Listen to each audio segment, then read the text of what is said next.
क्या बीजेपी के 49 पुरुष सांसद इस्तीफा देने वाले हैं और गुजराती जोड़ी इनकी जगह पर महिलाओं को सांसद बनाएगी?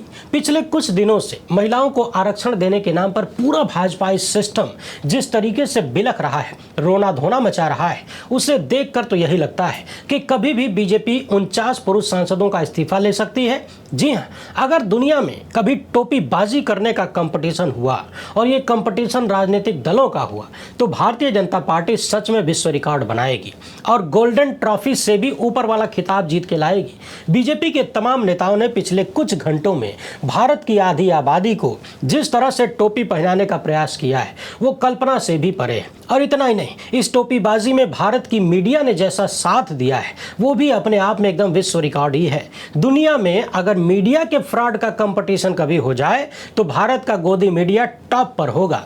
आज हम इस वीडियो में इसी मामले पर विस्तृत चर्चा करेंगे और सबूतों के साथ देखेंगे कि कैसे भारतीय जनता पार्टी के लोगों ने और उनके एक्सटेंशन गोदी मीडिया ने भारत की आधी आबादी को टोपी पहनाने यानी मूर्ख बनाने का प्रयास किया है और लगातार कर रहे हैं। इनके गिरने की हद देखकर आप भी शर्म से पानी पानी हो जाएंगे।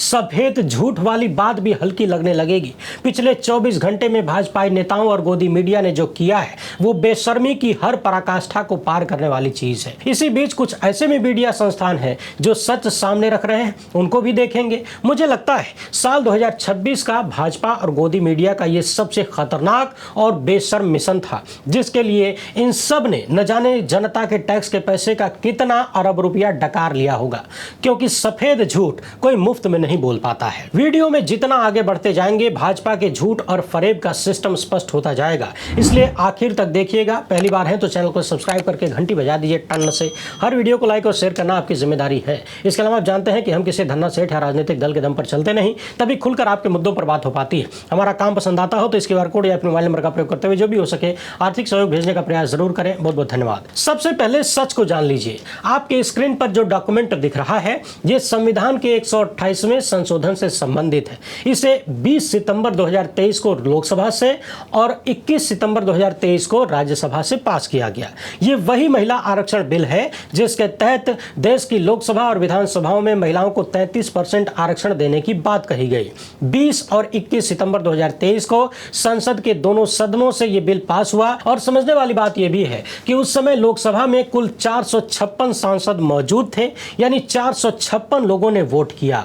महिलाओं को आरक्षण देने के पक्ष में 454 वोट पड़े और विरोध में केवल 2, और एक ही दिन में यह बिल पास हो गया। दूसरे दिन इसे राज्यसभा में प्रस्तुत किया गया। राज्यसभा में कुल 214 वोट पड़े और सब के सब महिलाओं को आरक्षण देने के पक्ष में थे, एक भी वोट विरोध में नहीं पड़ा। यानी साल 2023 में महिलाओं को आरक्षण देने की बात जब आई तो समूचे विपक्ष ने मोदी सत्ता का साथ दिया। 2 दिन के भीतर लोकसभा और राज्यसभा दोनों जगह से बिल पास हो गया।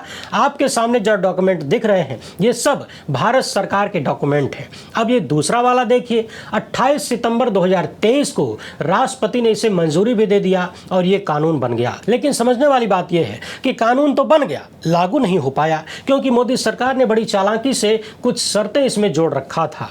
और वो शर्तें ये थीं कि अगली जनगणना जब हो जाएगी उसके बाद जब परिसीमन हो जाएगा, यानी नए तरीके से देश भर में लोकसभा की सीटें निर्धारित कर ली जाएंगी, तब महिलाओं को आरक्षण दिया जाएगा, तब महिला सीटें फिक्स की जाएंगी। जबकि विपक्ष बार बार डिमांड कर रहा था कि जनगणना और परिसीमन जब होगा तब होगा, महिलाओं को आरक्षण देने के लिए उसकी कोई जरूरत नहीं है। वर्तमान में लोकसभा की जितनी क्षमता है, जितनी सीटें हैं, जो कैपेसिटी है, उसी में आप आरक्षण दे दीजिए और 2024 का लोकसभा चुनाव होने वाला है, इसी में ढेर सारी महिलाएं सांसद बन जाएंगी। लेकिन मोदी सत्ता ने विपक्ष की बात नहीं माना और महिला आरक्षण को खूंटी पर टांग दिया। बार बार देश की महिलाओं को चुनाव में दिखाते रहे कि देखो देखो आरक्षण दे दिया है, कब मिलेगा पता नहीं। कहा गया कि परिसीमन वगैरह फाइनल होने में और यह आरक्षण मिलने में 2034 तक का वक्त आ सकता है। इसके बाद 30 महीने तक सरकार खामोश रही। सितंबर 2023 से लेकर अब तक चुपचाप कुंडली मार के बैठे रहे। और अब जब बंगाल में चुनाव होने को है, एपस्टीन फाइलों में तरह तरह से नाम आ चुके हैं, कुछ लोगों के महिला विरोधी और महिलाओं का उत्पीड़न करने की चर्चाएं होने लगी हैं, तब अचानक से महिलाओं को आरक्षण देना याद आ गया। लेकिन महिलाओं को आरक्षण देने के नाम पर भी अपनी राजनीतिक गोटी सेट करने का जुगाड़ सेट किया गया। ये पूरी तरह से एक राजनीतिक षड्यंत्र कह लीजिए।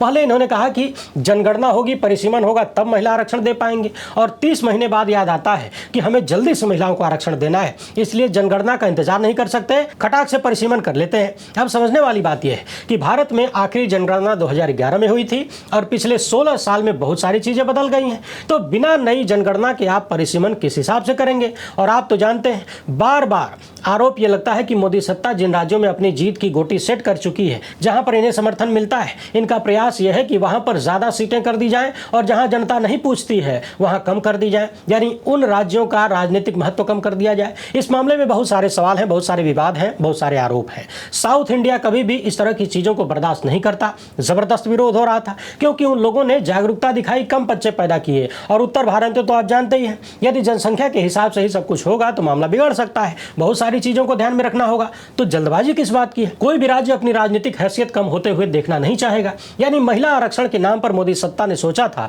कि परिसीमन करवा लेंगे, बहाने से परमानेंट सत्ता में बैठने का जुगाड़ सेट कर लेंगे और फ्रंट खोल रखेंगे महिला आरक्षण को, जबकि ये बिल पहले से ही पास हो चुका है और रुका है सिर्फ मोदी सत्ता की शर्तों के कारण। अब बीजेपी के 49 पुरुष सांसदों का मामला तो हम थोड़ी देर बाद आपको समझाएंगे, लेकिन पहले भाजपा नेताओं और गोदी मीडिया के लपट झंडिसों को देख लीजिए। असल में कल लोकसभा में जो बिल गिरा, यानी 11 साल में पहली बार मोदी सत्ता जो विफल हुई, वो महिला बिल था ही नहीं बल्कि परिसीमन विधेयक था। और इसका महिला आरक्षण से कोई डायरेक्ट लेना देना नहीं है, वो तो साल 2023 में पास हो चुका है। अब यहां मोदी सत्ता ने जुगाड़ लगाया कि महिलाओं के नाम पर विपक्ष को मजबूर करके अपना फायदा कर लिया जाए, परमानेंट सत्ता में रहने का जुगाड़ किया जा सके। अपनी स्क्रीन पर जरा देखिए, ये पीआईबी का प्रेस रिलीज है। यहां पर लिखा गया है कि 17 तारीख को यानी 17 अप्रैल को केंद्रीय गृह एवं सहकारिता मंत्री श्री अमित शाह ने लोकसभा में परिसीमन विधेयक 2026, संविधान के 131वें संशोधन विधेयक पर और राज्य क्षेत्र विधि विधेयक पर चर्चा का उत्तर दिया। यानी इसमें कहीं भी आप ढूंढ मारिए कि क्या महिला आरक्षण लिखा हुआ है? नहीं, परिसीमन विधेयक 2026 लिखा हुआ है। यानी कल जो गिरा वो परिसीमन विधेयक है। जो विपक्ष ने विरोध किया, इसके खिलाफ वोट किया, वो वोट, विपक्ष का विरोधी वोट परिसीमन के खिलाफ था, महिला आरक्षण के खिलाफ नहीं। अब ये दूसरे डॉक्यूमेंट को भी देखिए, 10 पन्ने का है, लेकिन ढूंढ मारिए कहीं भी आपको महिला आरक्षण लिखा हुआ नहीं मिलेगा। ये पूरी तरह से परिसीमन से संबंधित विधेयक था जिसको विपक्ष ने पास नहीं होने दिया। अब आपने सच देख लिया, जो डॉक्यूमेंटेड है वो देख लिया।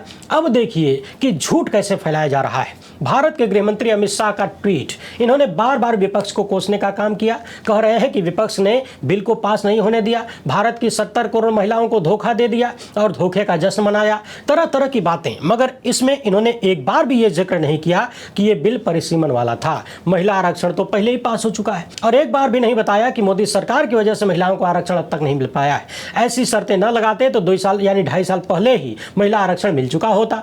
भारत के रक्षा मंत्री राजनाथ सिंह का ट्वीट देखिए, इन्होंने भी बार बार विपक्ष को कोसने का काम किया और महिला विरोधी बताने का काम किया, लेकिन एक बार भी नहीं बताया कि यह विधेयक परिसीमन का था, महिला आरक्षण का नहीं। बार बार देश की महिलाओं को बरगलाने की कोशिश की जा रही है। देश के केंद्रीय वाणिज्य और उद्योग मंत्री हैं पीयूष गोयल, इन्होंने भी उसी तरह से आधी बात बोलकर विपक्ष को बदनाम करने का प्रयास किया और जनता को टोपी पहनाने का प्रयास किया। शुद्ध भाषा में कहें तो यही है।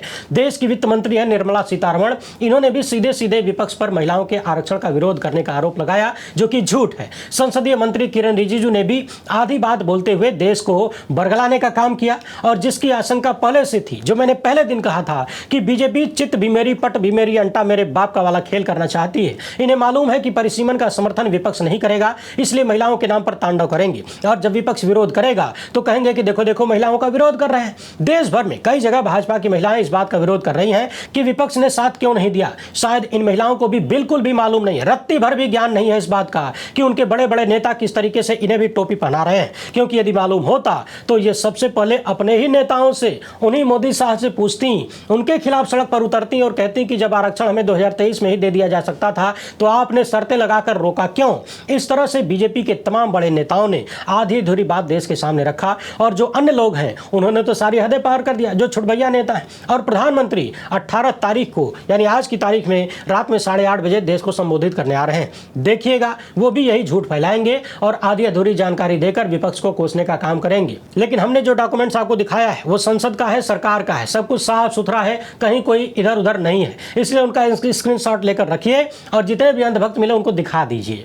तो कुल मिलाकर आज भी प्रधानमंत्री आएंगे, विपक्ष को कोसेंगे महिलाओं के नाम पर और एक बार भी परिसीमन का नाम नहीं लेंगे, अपनी घृणित राजनीति को आगे बढ़ाएंगे। सोचिए, जो चीज डॉक्यूमेंट्री है उन पर भी भारतीय जनता पार्टी किस लेवल का झूठ फैला सकती है, वो भी खुलेआम। पूरी सरकार झूठ बोल रही है। अगर हम गोदी मीडिया के तमाम लोगों की बात करें तो उन सब ने भी इसी तरह से ढेर सारे झूठ प्रचारित किए, जबकि 2023 में ही यही गोदी मीडिया वाले महिला आरक्षण बिल पास होने पर खुशी मना चुके थे, लड्डू खिला चुके थे। इनसे मिलिए, मैडम को जानते तो होंगे ही आप। लिखा है, महिला गंवाए आरक्षण, विपक्षी मनाए जश्न। सवाल है कि जो आरक्षण बीजेपी ने अब तक दिया ही नहीं, बीजेपी की सरकार ने, वो आरक्षण महिलाओं ने गंवा कैसे दिया? और विपक्ष तो जश्न इस बात का मना रहा है कि परिसीमन वाला षड्यंत्र फेल हो गया। इन्हें भी देखिए, मोहतरमा कह रही हैं कि बिल गिरने के बाद दुखद था कि महिला सांसदों ने मेज थपथपाया, यानी पूरी तरह से भाजपा की लाइन अपना रही हैं। हालांकि इन जैसों की ईमानदारी में कोई कमी नहीं है, जिसका खाते हैं उसकी गाते हैं। इसी तरह जब मैंने गोदी मीडिया के बहुत सारे लपटझंडिसों का ट्वीट देखा, उनके कार्यक्रमों को हल्का फुल्का देखा, तो पता चला कि सब के सब इसी प्लान के तहत झूठ फैला रहे हैं। अब एक नजर अखबारों पर भी डाल लीजिए। ये साल 2023 का दैनिक भास्कर है। 21 सितंबर को इसने छापा था कि महिला आरक्षण बिल लोकसभा में पारित हो गया। अब आप सोचिए कि जब 2023 में ही महिला आरक्षण बिल लोकसभा में पारित हो गया था, तो अभी लोकसभा में कैसे अटक गया? क्या वही बिल दोबारा लेके आए थे? जाहिर सी बात है, वो महिला आरक्षण बिल था ही नहीं, ये तो परिसीमन वाला था जो अटक गया। और तो और 16 अप्रैल 2026 को ही सरकार ने ये वाला नोटिफिकेशन जारी करके बताया कि जो बिल 2023 में पारित हुआ था उसे लागू करने की बात है। कहा गया, लेकिन साथ में शर्तें हैं कि परिसीमन के बिना होगा नहीं। तो अब तक आपने देखा, जो सबूत देखे उनसे पता चल गया कि ये आरक्षण बिल नहीं था, महिलाओं का आरक्षण बिल नहीं था, बल्कि परिसीमन वाला विधेयक था। और भाजपा के तमाम लोग, सरकार में शामिल लोग किस तरह से भ्रम फैला रहे हैं। दूसरा, अब जरा इन अखबारों को देखिए। द हिंदू लिखता है कि संविधान संशोधन बिल जो कि परिसीमन का हिस्सा था वो सफल हो गया, यानी सच्ची बात द हिंदू ने लिखा। इसी तरह से द वायर वगैरह अन्य मीडिया आउटलेट्स ने भी लिखा। लेकिन इंडियन एक्सप्रेस को देखिए, इसने लिखा है कि अपोजिशन खड़ा हुआ, महिला बिल गिर गया, जबकि महिला बिल का कल के गिरने से कोई लेना देना ही नहीं है। जबरदस्ती का संबंध बीजेपी ने बनाया और उसे ही ये मीडिया वाले ढो रहे हैं, इंडियन एक्सप्रेस ढो रहा है। लेकिन देखिए प्रोपेगेंडा कैसे चलाया जाता है। डेक्कन हेरल्ड को देखिए, इसने तो लिख दिया कि महिलाओं को कोटा देने वाला बिल लोकसभा में गिर गया। आप सोचिए कि भारत का मीडिया किस कदर और किसकी गुलामी कर रहा है। द ट्रिब्यून ने लिखा कि कोई रिजर्वेशन नहीं मिलेगा, बिल गिर गया। हेडलाइन लिखने का तरीका देखिए और इसके पीछे के डिजाइन को समझिए। अखबारों में ये बदमाशियां यूं ही नहीं की गई हैं। इसके लिए हमारे आपके टैक्स का न जाने कितने करोड़ रुपया जाएगा। इन अखबारों को ऐड के माध्यम से दिया जाएगा।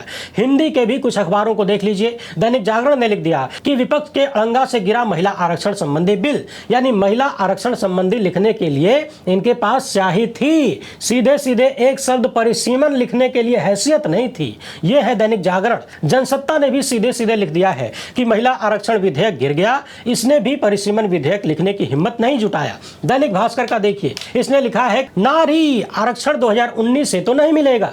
हेडलाइन बनाने के तरीकों से पता चलता है कि इस देश का मीडिया किस कदर गुलाम हो चुका है। नव भारत टाइम्स को भी देखिए, इसने भी लिख दिया है कि महिला कोटे से जुड़ा संविधान बिल गिरा, लेकिन एक शब्द में परिसीमन बिल गिरा लिखने की हिम्मत इन सब की नहीं हुई। तो कुल मिलाकर जिस दिन विशेष सत्र बुलाने की बात हुई थी और जिस दिन पता चला कि परिसीमन जैसी चीज करनी है, वो भी महिला आरक्षण के नाम पर, तो उसके बहाने से, तो मैंने अपने पहले वीडियो में यही कहा था कि दोहरी चाल चली जा रही है। सत्ता को पता है कि परिसीमन वाला विधेयक पास नहीं होगा, तो इसे महिलाओं के नाम पर लाओ और जब गिर जाए तो महिलाओं के नाम पर रोना धोना मचाओ। अब देखिए, ये वीडियो शाम के वक्त मैं शूट कर रहा हूं, लेकिन रात में 8:30 बजे जब प्रधानमंत्री आएंगे तब वो भी यही रोना धोना मचाएंगे। देश में भाजपा और उनके संगठन गोदी मीडिया के साथ मिलकर अख्खे भारत को टोपी पहनाएंगे और ये बताने का प्रयास करेंगे कि विपक्ष ने महिला आरक्षण का विरोध किया। लेकिन समझने वाली बात यह है कि अगर उनके मन में इतना ही महिलाओं को आरक्षण देने और आगे बढ़ाने की उथल पुथल हो रही है, तो फिर इसकी शुरुआत करने का भी तरीका है।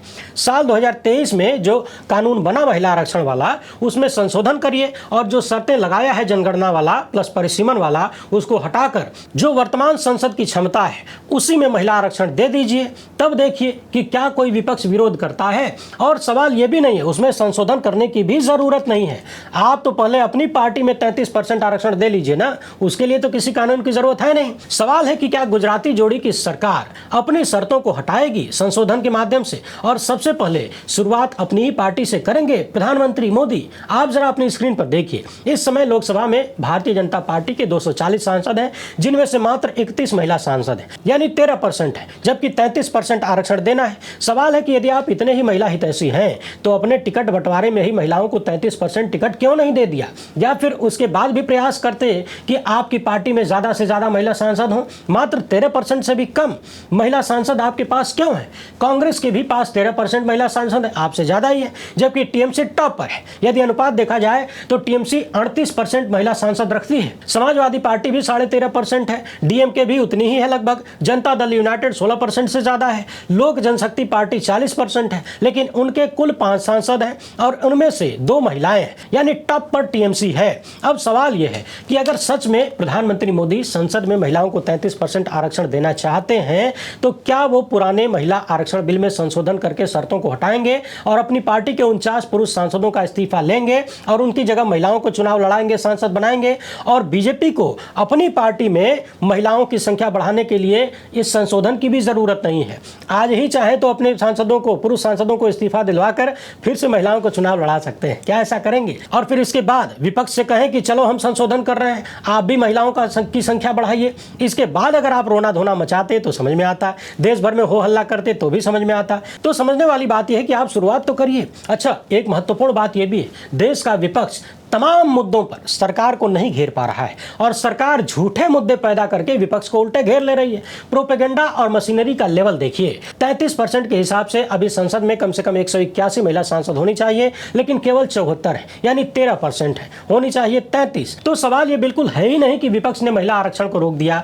यहाँ महिला आरक्षण से कोई संबंध नहीं था, पूरा मामला परिसीमन का था। मगर यहीं से सवाल निकलता है कि अगर आप सच में आरक्षण देना ही चाहते हैं तो क्या अपने 49 पुरुष सांसदों का इस्तीफा दिलवाएंगे और उनकी जगह महिला सांसद बनाएंगे, या फिर हुजूर ने देश की महिलाओं को और देश की जनता को इतना मूर्ख समझ रखा है, या फिर उन्हें अपनी झूठ की मशीनरी पर इतना भरोसा है, गोदी मीडिया पर इतना भरोसा है कि वो मानते हैं कि चाहे जितना बड़ा झूठ पैदा कर दें, इस पर देश को राजी कर लेंगे, सब मान जाएंगे कि हुजूर बोल रहे हैं तो सच बोल रहे हैं। वैसे आप इस मामले पर क्या सोचते हैं? अपनी राय कमेंट बॉक्स में जरूर लिखिएगा।